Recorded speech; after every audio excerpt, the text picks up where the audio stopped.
The new intense rebel fighting as well that's happening in Syria against its government, it's now causing thousands of people to be displaced. So opposition groups fighting against the government of Bashar al-Assad have now launched major strikes against locations like Aleppo.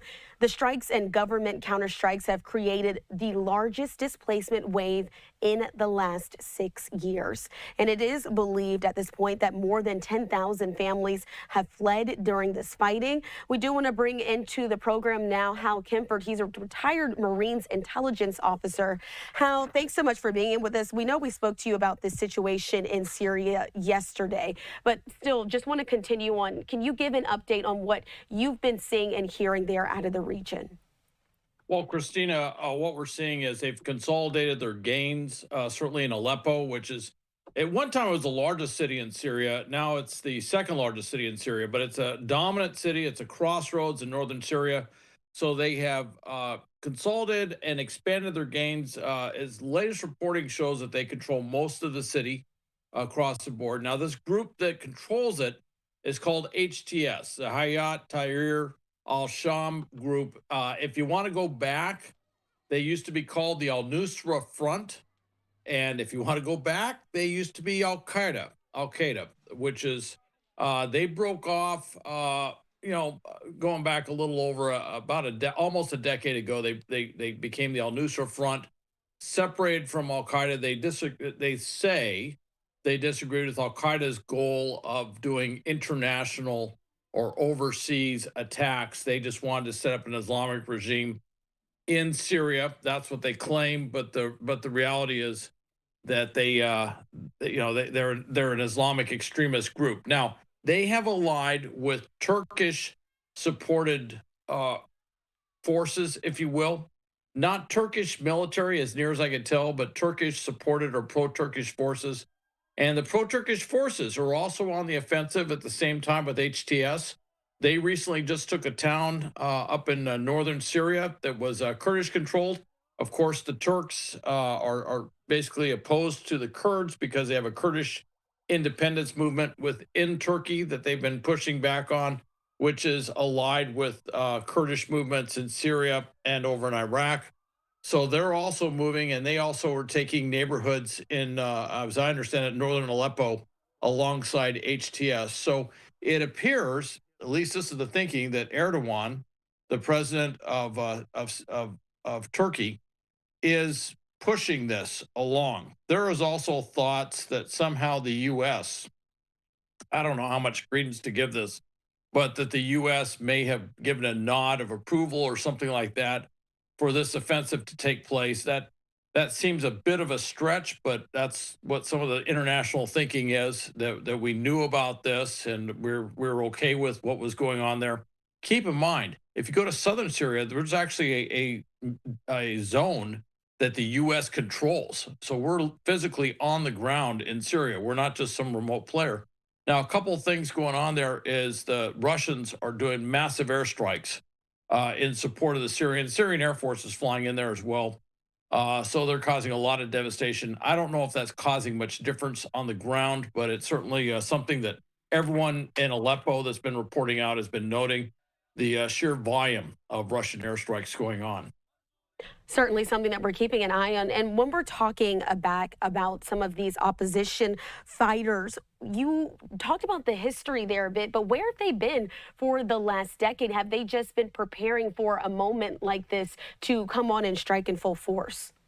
Well, they've been basically cantoned up in Idlib. And in 2016, interestingly, in Aleppo, it was led by General Soleimani, the general that was killed by the U.S., who was an Iranian Revolutionary Guard Corps general. He actually led the offensive movement to liberate Aleppo from these Islamist groups or anti-government groups, and also some of the other towns around Aleppo as well, which is kind of an interesting little tidbit of history.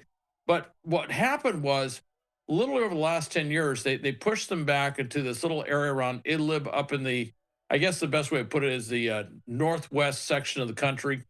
And they have been in a defensive posture for a while. It was there was great concern that they were going to be overrun by the Syrian forces there, and that would cause another humanitarian exodus going up to Turkey. But that did not happen. And the Turks actually have pro-Turkish forces controlling parts of that of northern Syria that helps bolster the position of these of HTS and other groups. And basically, they've just been biding their time, waiting for the right opportunity. You have to remember now, Iran is in a serious debilitated situation because of the Israeli strikes they have had, not just in Iran, but in Syria. The Iranian forces in Syria have taken what's estimated to be 116 or more Israeli airstrikes and various other strikes against the Iranian forces in Syria. So they're basically back on their heels quite a bit. The Russians have been bolstering the Assad government, but they're being drained by the resources that are taking place, the resource demands of Ukraine. So they don't have the same resources. Ironically, the general, this is Russian military bloggers talking about this. General Sergei Kisel, Colonel General Kisel, who was the head of the Russian forces in Syria, has reportedly been relieved, and he was relieved right after Aleppo fell, and he's been replaced. But he was a general in charge of the 1st Guards Army up around Kharkiv earlier, a unit, a kind of legendary unit, if you will, that was forced to retreat in the face of Ukrainian opposition. Not exactly a great thing for a general to have to retreat in combat. He was pulled out of there, pushed down to Syria, and there was a lot of talk. It's like, well, Syria will give him a chance to show his hidden talents. Well, his hidden talents in Syria was that part of his responsibility was bolstering up the defenses of Aleppo, and they had to retreat out of Aleppo. So apparently his hidden talents were retreating, and so he's been relieved. I think his career is pretty much done as a general officer in the Russian army, but that's kind of what's happening. And they're talking about going down to Homs. They're talking about going down to Damascus, and there is even discussion that Bashar al-Assad, the president, may, the dictator, if you will, may be in Russia right now, and they're wondering if he's going to return back to Syria. And there's also stories out there that that in Israel, they're wondering if this foretells the collapse of the Assad government, and they're making plans accordingly. So there are some tectonic shifts. This is more than just Aleppo. This may be we've seen this before where things change rather rapidly. And I'm glad you brought him up, Bashar al-Assad. For people who may not be up to speed on the Syrian president, can you talk a little bit about his reign currently? You did call him a dictator as well. Just what that's been looking like over the last few years. Well, he took over from his father, who was the dictator there for decades. Just absolutely brutal, rather legendary. Assad himself has used chemical weapons on his own people as part of trying to quell the civil war that took place there. He was given an opportunity for Syria to join with Arab nations as a collaboration, and Turkey and Erdogan were actually pushing for Syria to kind of put some distance between themselves and Iran and Iranian influence. And Assad didn't. And what Assad did was he turned his back on all of his Arab neighbors, and he cozied up with the Russians and the Iranians. The feeling is that Turkey, and in particular Erdogan, never forgave that slight. And what you may be seeing right now is sort of a payback for what he did way back when. But he's basically been using brutal repression against his people to maintain power. He was not overthrown, unlike some other leaders, during the Arab Spring, although he's had a massive civil war. And if you look at the ground in Syria, it is broken up into various zones, whereas the Assad government does control most of the country. There's Kurdish elements that control a big part of the country, pro-Turkish elements that control another part. As you see with HTS, they control a part. The U.S. is in there, which it controls a part. So there's the country is kind of fractured, and he maintains his rule, but it's not a comprehensive rule like he had before. And so many experts have looked at this and talked about that most thought a week ago that he was in a fairly secure place, that the civil war was pretty much done with, that there were no big threats to his regime. And here we are a week later, and they're talking about that they're not sure that the Assad forces, the pro Assad forces, can actually stop this offensive. And they're afraid that it might move down and take other major cities. And how we briefly touched on the Iran factor of it all. Of course, we know they've been a strong military and political supporter there of Assad in Syria. What happens next? You did mention, of course, we know that Iran and Israel are going back and forth with those missile strikes. Are they too distracted to jump in at this point? Well, Iran has said today that they are going to go, they're basically going to bolster up the Assad government. They're going to throw more support in there. It's not quite clear what they can do. One thing that the Iranians can't do that the Russians can do, the Russians actually have strike aircraft that can do bombing missions. The Iranians just simply don't have that. What little they have in that regard is used for air defense in Iran. They just don't have any ability to do something on that level. So that's not something they can do. A lot of what they do is they provide training, they provide ground forces, they provide a lot of clandestine support, things like that. Hezbollah in Lebanon, which is a Iranian proxy, has talked about that they're going to refocus their efforts in light of the ceasefire in Lebanon, that they're going to refocus a lot of their efforts to go up to Syria. But then the question becomes, what will the Israelis do if that happens? Will the Israelis use this as an opportunity to possibly change the math, if you will, on the ground? And that's very possible, where they could possibly, increase the number of airstrikes that they're doing in Syria against both Iranian and Hezbollah targets. It would be an opportunity for them to do a little bit of attrition of both of those force elements. So it's not quite clear what Iran can really do at this point. They are in a very serious situation where they only have limited means to do just about anything. So it's really not clear what they're going to do. And frankly, I think the reason that they're in this situation is because there isn't much that Iran could do.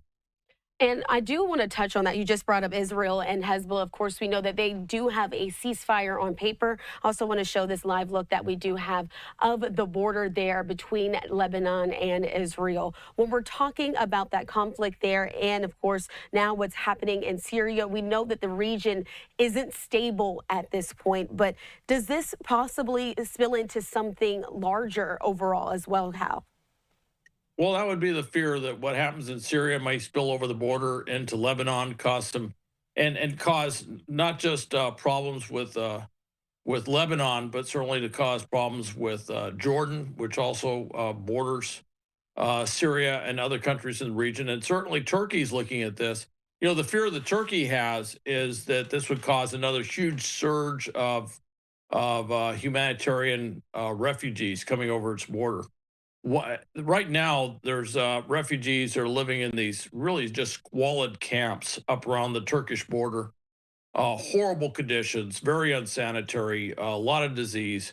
And the fear is that what's happening on the ground in Syria could cause another surge of refugees going up to these camps, and then, of course, trying to get over the border into Turkey. And you may recall that there was years back, there was a huge surge of Syrian refugees that moved up through Turkey into the European Union, crossing over the water into Greece and other locations. So they don't want to see that. Certainly Erdogan doesn't want to see that repeat itself. And this might be a way of forestalling that if he can help these HTS forces. And I know it just seems bizarre that anyone would be helping former Al-Qaeda leaders move into there. But if he can help these forces move against Assad, that he might be able to forestall a refugee flow headed north, and that may be part of his thinking. Certainly something that we're going to keep our eyes on. And Hal, before we step away from this topic, lastly, we did briefly mention the U.S. at the top of our conversation. But when we're talking about the hundreds of soldiers that are there in the country, what happens next with them? Where do we see the U.S. respond, and how do they respond in this situation? Well, right now their focus will be on the mission they have at hand, and of course, enhancing force protection for their own bases, facilities that are there. They're probably going to be looking at a lot of different threats that could happen. They could be looking at potential retaliation or direct strikes by the Assad government for some reason. Even though it may seem a little bit of a stretch to think that the U.S. would have anything to do with a former Al Qaeda organization in the Middle East, sometimes some of these thoughts, these rumors, as we call them, conspiracy theories have tread life, and so it's possible the Assad government may see this as some sort of grand scheme involving multiple countries like Turkey, the U.S. working with Turkey or something like that, and make some judgment based on that on what he thinks he wants to do with his own military forces. I don't rule any of that out. I'm not saying it's going to happen, but I don't rule any of these strange things. But I will tell you that the U.S. Forces on the ground and certainly U.S. Central Command are planning probably for every possible contingency. And I have no doubt that they're working through all of these issues, trying to figure out what might happen. And of course, the other thing too is with the Turks, pro-Turkish forces on the offensive against the Kurdish forces. Well, the U.S. actually works with very closely with the Kurdish forces in that part of the country, and so if they are pushed back, if they are taking, if they are basically being debilitated by what these pro-Turkish forces are doing, that could cause some security problems for the U.S. forces as well that are there. So that's something we'll be looking at very closely is to see what is happening exactly with the Turkish forces that are holding that part of eastern Syria. Certainly something we'll be checking in with you about. But now let's move on to another international conflict. I want to show you right now some live pictures that we have out of the capital city there in Georgia, Tbilisi. We do know that protesters and police are now in Georgia's capital for the fourth straight day. There has been, again, violence there. There are signs that the opposition was spreading across the country to the government's decision to suspend those talks on joining the European Union. The country, it does about 3.7 million people and has been seeing months of rising tension leading up to this. But we're taking some live looks again at the footage that we're getting out of Georgia. Hal, first of all, I want to have you talk over this for a second. What are you seeing there? We've been seeing back and forth between those protesters and police. We've even seen fireworks going off. It seems like it's a pretty intense situation. Oh, Christina, it's very intense. This is the fourth day that these protests have been going on. That was something we were looking at when they started with the protests. Interestingly, it was noted. Of course, this all comes from the parliament voting and the prime minister, who's part of the Georgia Dream or Georgian Dream Party, which is a pro-Russian party largely believed, according to Georgians on the street, they see it as nothing but a front for the Russian government. I don't know if it's quite that much, but it's very much a pro-Russian government, a lot of connections to Russia, and of course they just had an election where the Georgian Dream got a majority of votes, and pretty much all the other parties in Georgia have said, look, that was a rigged election. Their members aren't even showing up to the parliament. They're boycotting it because they feel that was a completely illegitimate election. The term of the president of Georgia, who is not part of the Georgian Dream Party, she's part of the opposition, is coming up on December 20th for an end. The prime minister said he's going to try and replace her as soon as possible. She has said she will stay in place until there's a new election, a legitimate election, one that's monitored, presumably by recognized international monitors as a fair election.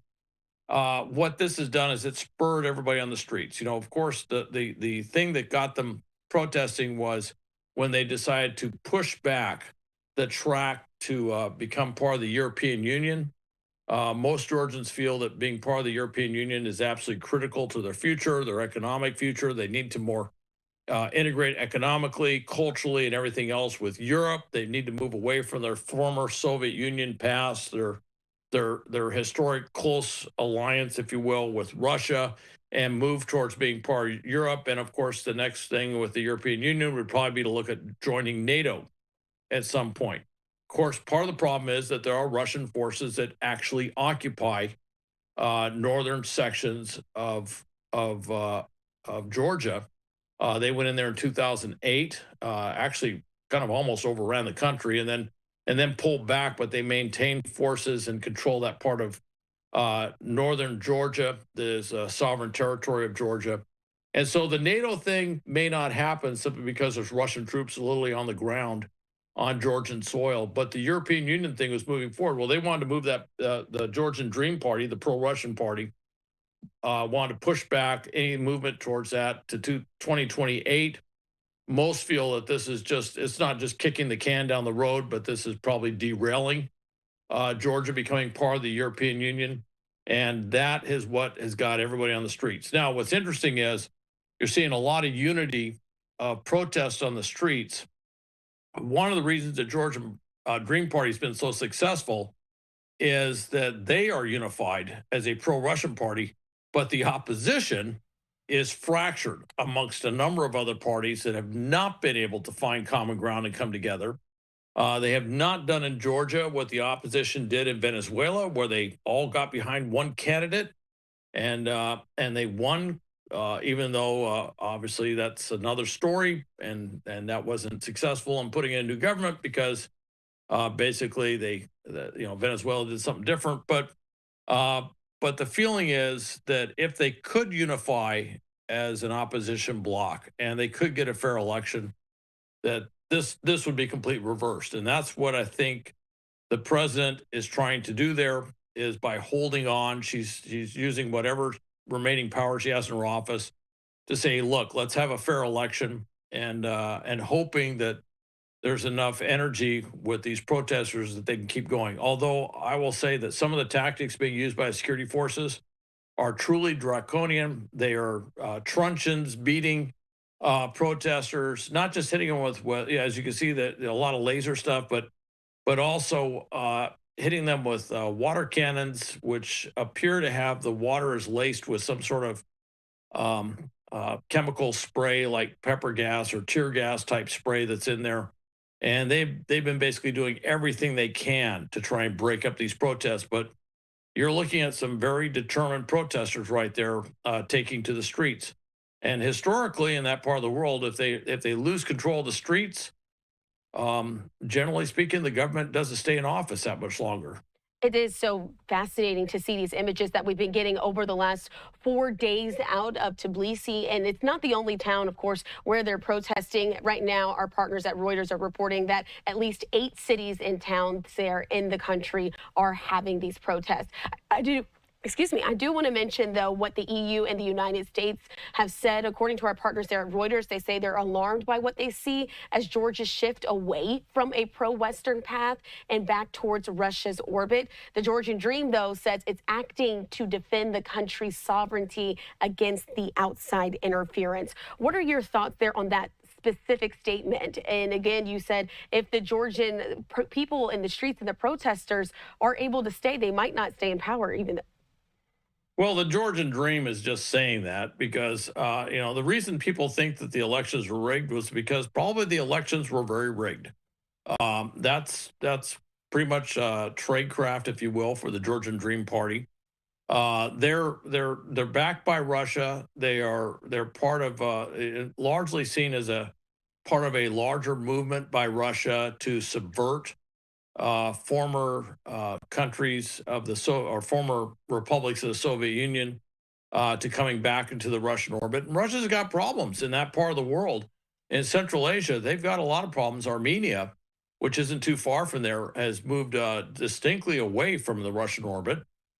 Very frustrated with Moscow, and so they are they're making entrees to the West. As my recollection is, U.S. has gone in there, NATO has gone in there, and actually done some joint training with Armenia. And so Putin is definitely feeling that his counterpart to NATO, the CTSO organization, is becoming something of a paper tiger, falling apart. And he's seeing a number of countries in the region. Georgia really standing out because of its strong pro-European bent ever since independence, but certainly for the last 20 years. He sees this as maybe a test case, and this is not and he militarily invaded the country 16 years ago. So that tells you something right there about what he thinks of Georgian independence. And so he's doing what he's done with other places. And actually what he's doing in Georgia is what kind of worked for him for a while in Ukraine, was that he had propped up a pro-Russian government in Ukraine. And eventually there were popular demonstrations on the street that forced that government out of office. And Zelensky is an inheritor of what happened with those anti-Russian protests in Ukraine. And of course, we've seen what the Russians have done with Ukraine. And so this Georgian Dream Party is very much in that pro-Russian tradition, being backed by Russian intelligence services, security services, as far as we can tell. I mean, I can't tell you that I have evidence sitting in front of me that shows that, but that is the wide belief in Georgia, that this is nothing more than basically a shill, if you will, for pro-Russian elements there. So that's kind of what you're seeing on the streets. It could have larger ramifications throughout the region, but then again, if the protests get big enough, and what sometimes happens with these protests is, if they get big enough, many times the security forces will basically stop going after the protesters. That has happened. We saw that in Moscow in the early 90s, when the Soviet Union fell, that at some point they realized they're just on the wrong side of history, especially when they see their friends and family out there protesting. And so that just depends on how big these protests get. Certainly something that we're going to continue to keep our eyes on here on Live Now from Fox. Again, Hal Kempfer, retired Marines intelligence officer. Thanks so much for joining us. We appreciate your expertise and knowledge on so many of these situations. Thank you, Christina. All right, we do want to step away now for a 2-minute break. Stay right here with us on Live Now.